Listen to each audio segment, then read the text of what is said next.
بسم اللہ الرحمن الرحیم۔ السلام علیکم۔ صراط مستقیم چینل میں آپ سب کو میں خوش آمدید کہتا ہوں۔ دوستو، انسانی فطرت ہے کہ اسے جس چیز کی عادت ہو جائے اسے چھوڑنا، اس سے دور رہنا اس کے بس کی بات نہیں ہوتی، کافی مشکلات ہوتی ہیں۔ عادتیں اچھی بھی ہو سکتی ہیں اور بری بھی۔ دونوں عادتوں کا تعلق انسان کی تربیت، اس کی تعلیم اور اس کے ماحول سے لازمی ہوتا ہے۔ آج کے دور میں ٹیکنالوجی کا بڑھتا ہوا استعمال اور اس ٹیکنالوجی میں خاص طور پر موبائل اور انٹرنیٹ نے تو انسان کو کہیں کا نہیں چھوڑا ہے۔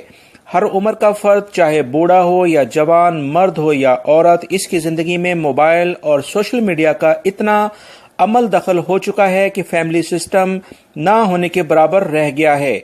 دوستو، یہ جو ویڈیو میں آپ سے شیئر کر رہا ہوں، جس نے میرے اپنے ذہن پر بھی کافی گہرے اثرات چھوڑے ہیں، تو سوچا اسے آپ سے کیوں نہ شیئر کر دیا جائے۔ اس ویڈیو میں آپ دیکھ سکتے ہیں کہ ایک آدمی ہے جو ICU میں لائف سیونگ مشین پر ابھی لگا ہوا ہے اور کومے کی وہ حالت میں ہے۔ اس کے ہاتھ مسلسل موبائل کی ٹائپنگ کرنے میں مصروف دکھائی دے رہے ہیں۔ اس سے یہ بات ثابت ہوتی ہے کہ جب یہ شخص صحت مند تھا تو اس کی روزمرہ کے معاملات میں موبائل کا استعمال بہت حد تک زیادہ تھا۔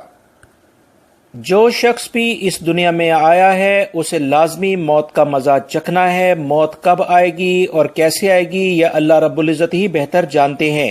لہٰذا اپنی روزمرہ کی زندگی میں ایسے معمولات اپنائیں کہ اللہ رب العزت بھی راضی ہو، اور اس دنیا میں بھی ہم دوسرے افراد کے لیے ایک مثالی موت اگر ہمیں آئے تو وہ ثابت ہو کہ ہم دین اسلام کے پیروکار ہیں اور ہماری تربیت اسلام کے بنیادی اصولوں کے مطابق ہے، کیونکہ جو ایک اچھا مسلمان ہوتا ہے وہ لازمی اچھا انسان بھی ہوتا ہے۔ دوستو، میری اس ویڈیو کو لائک کر کے اپنے دوسرے دوستوں سے لازمی شیئر کرے گا۔